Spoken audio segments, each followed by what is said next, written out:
Было отмечено не за горами начало нового учебного года. Тем не менее, запись в первые классы в столичных школах продолжается. На втором этапе зачисления свои места за партами могут получить дети, родители которых выбирают школу не по месту жительства.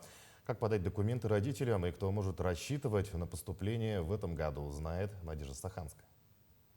Второй этап зачисления стартовал еще 6 июля и продлится до начала осени. За это время родители имеют право отправить заявление через портал госуслуг или лично принести документы в школы, где есть свободные места, так как во втором потоке приема документов не требуется место регистрации ребенка. На сегодня в 30 школах Якутска имеется 500 свободных мест, а в столичные школы, между тем, уже зачислено около 5000 детей. По завершению первого этапа было зачислено 4398 детей. На сегодняшний день зачислено 4090,69 детей. В связи с нехваткой в коррекционных школах, мест в коррекционных школах, средние общеобразовательные школы ежегодно открывают коррекционные классы.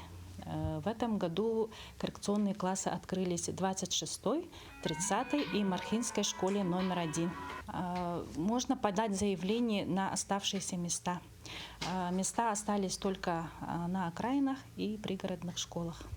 Помимо открытия коррекционных классов для особенных детей, в республике учитывают еще и региональный компонент. Например, в школе номер 29 в будущем учебном году появятся классы, где преподавание будет вестись на якутском языке.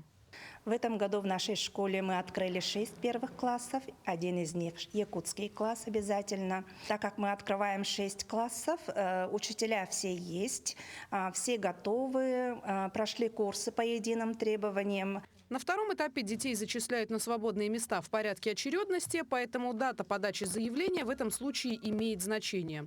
Однако немаловажный фактор для принятия ребенка в школу – наличие братьев и сестер, которые уже обучаются в образовательном учреждении. Важная и волнующая пора начнется в сентябре для Айко Атласовой. В школе учатся мои 3 детей. Все нормально, но хорошисты. Волнуемся. У меня каждый год первоклассники. На все, все подготовились нормально. Еще один момент. Льготы при зачислении детей на втором этапе не действуют. Все места распределяются строго по очереди, без учета привилегий.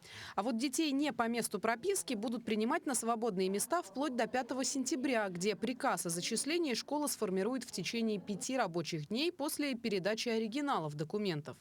Так что родителям будущих первоклассников следует набраться терпения и готовиться к предстоящему учебному году. Надежда Саханская, Екатерина Амосова, Семен Семенов, Якутск.